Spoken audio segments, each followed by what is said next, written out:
Bismillahirrahmanirrahim. Assalamualaikum warahmatullahi wabarakatuh. Alhamdulillahirabbil alamin, asyrafil anbiya'i mursalin wa ala alihi ajmail, amma ba'du.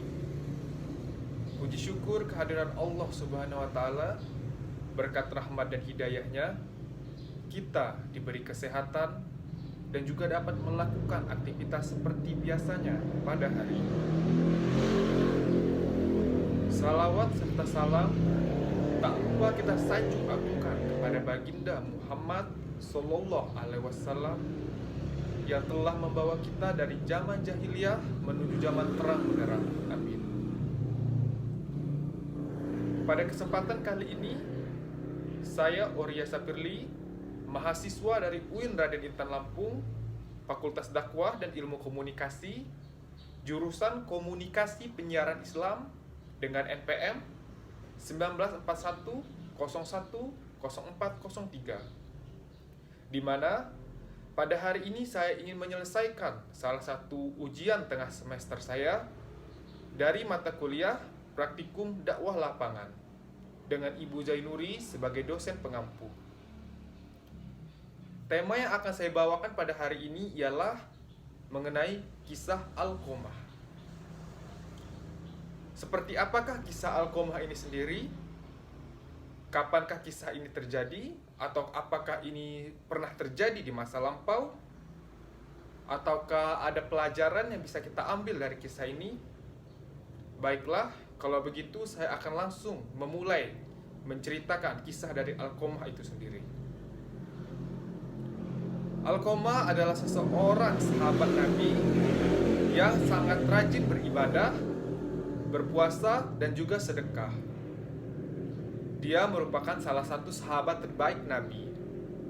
Dia juga dikenal sebagai orang yang rajin mengerjakan amalan-amalan baik. Pada suatu hari, Alqomah ini jatuh sakit dan tidak bisa bangkit dari ranjangnya. Orang terdekat dan keluarganya pun kebingungan dengan apa yang terjadi pada Alqomah saat ini.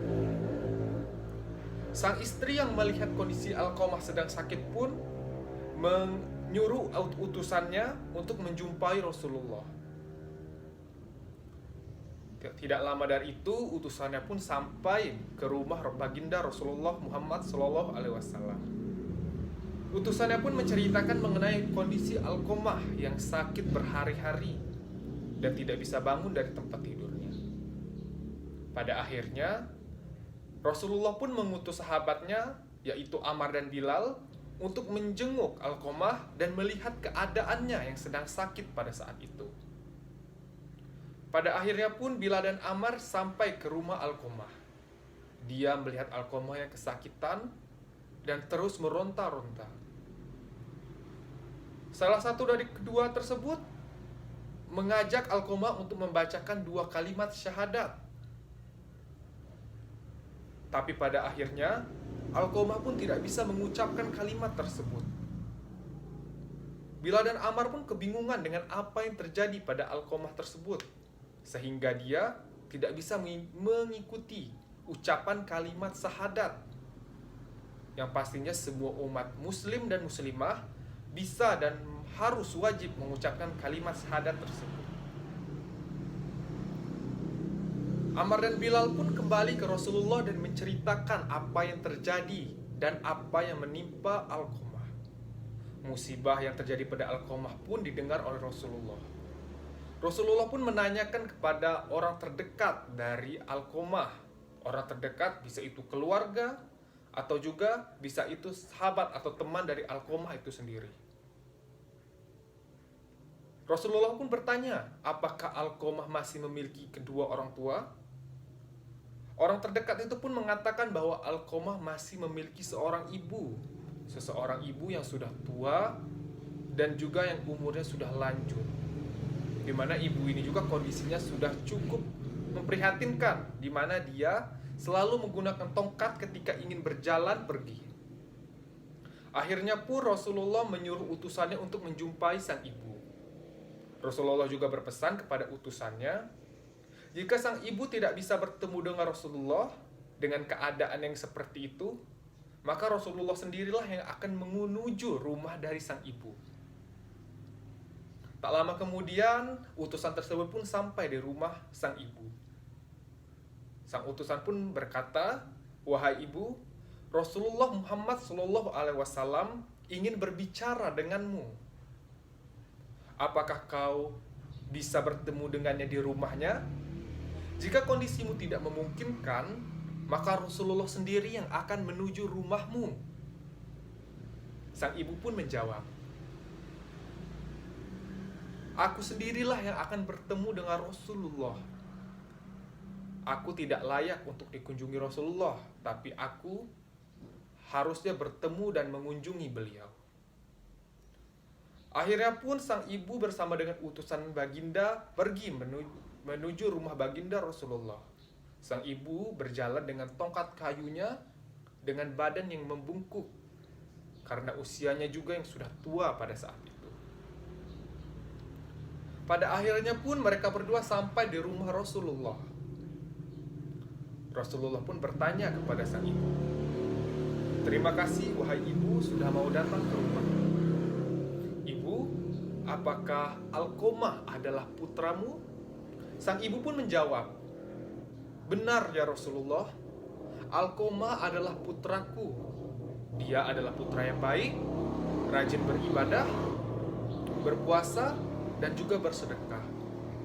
Dia sangat taat dalam mengerjakan amalan-amalan yang engkau perintahkan dari Allah kepada kita semua."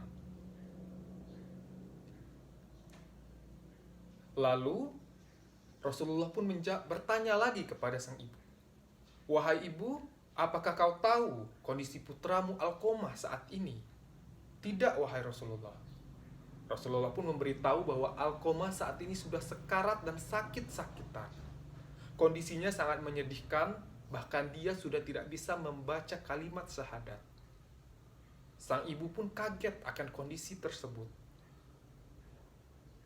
Tapi di sisi lain, sang ibu pun ada rasa marah. Dan dia tidak mau bertemu dengan putranya Alqomah.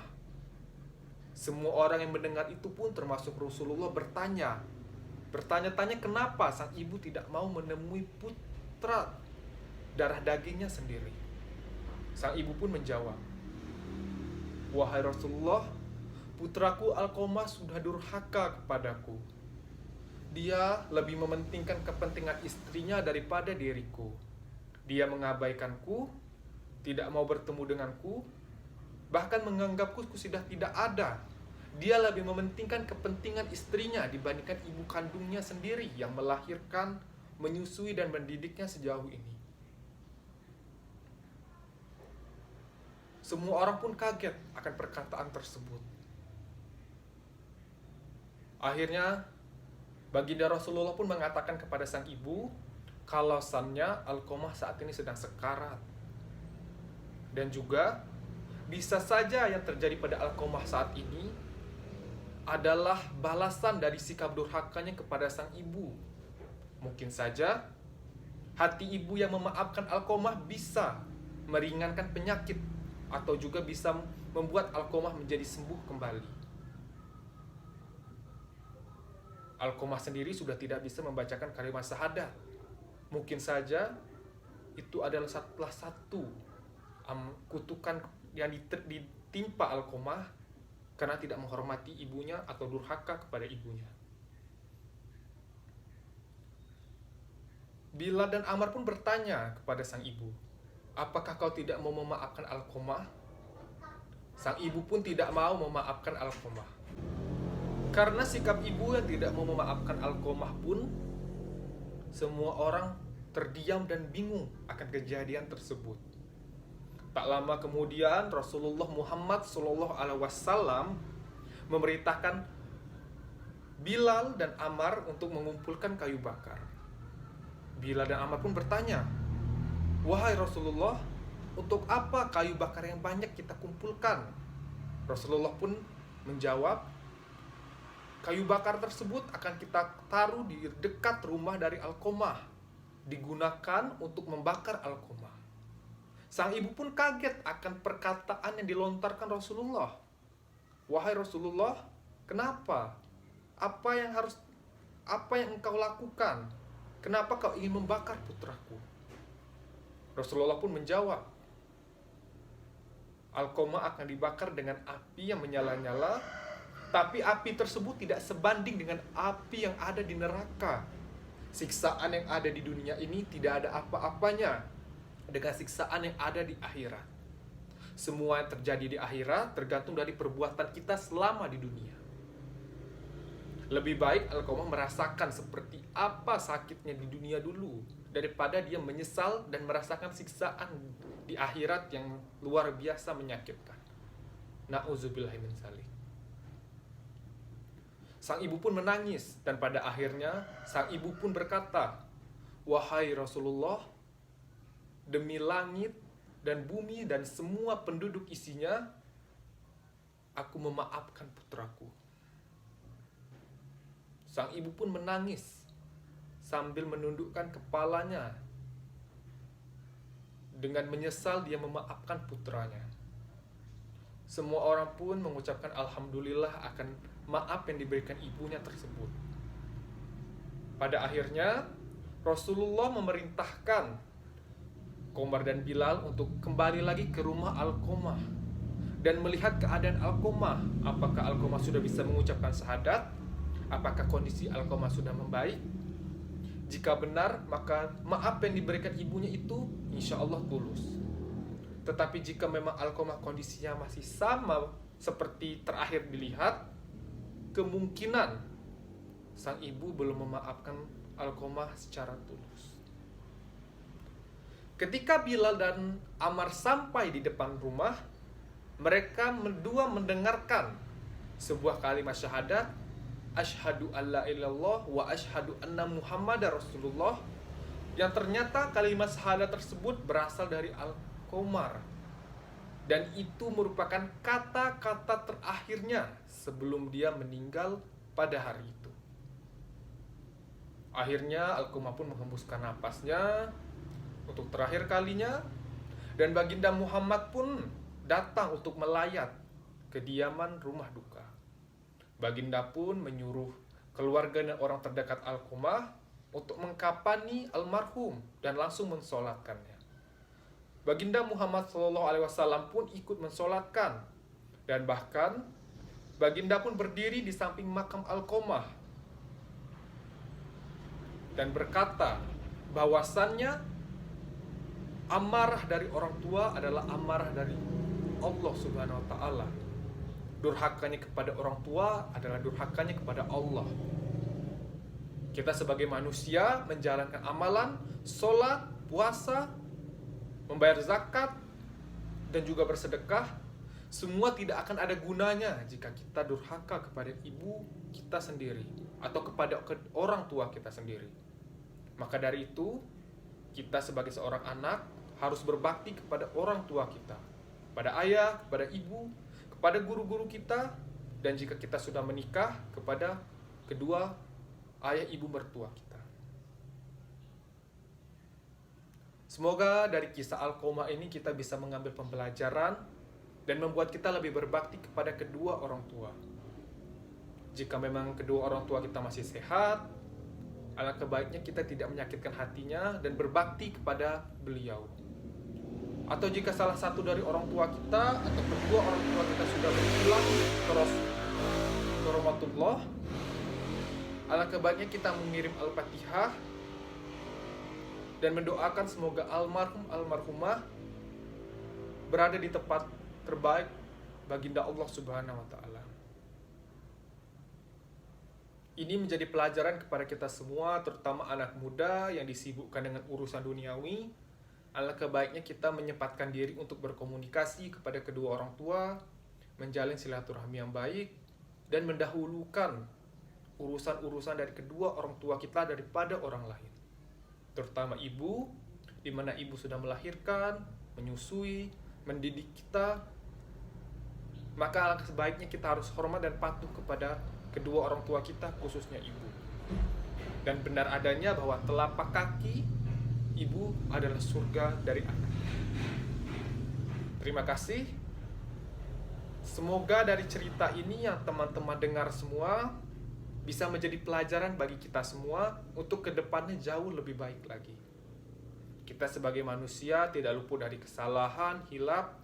Alangkah baiknya ketika kita mendengar cerita ini bisa membuat kita introspeksi diri dan menjadi lebih baik lagi dari yang kemarin-kemarinnya. Kisah ini sendiri diriwayatkan oleh Ibnu Jauzi dalam Al-Mudih, dan juga ada dari kisah Al-Kariti dalam Mashawi Al-Ahad 120. Baiklah, terima kasih. Sebelum saya tutup, marilah kita bersama-sama mengucap lafaz hamdalah dan doa kifaratul majlis. Alhamdulillahirabbil alamin, subhanakallahumma asyhadu anta wastaghfiruka wa atubu ilaik. Wassalamualaikum warahmatullahi wabarakatuh.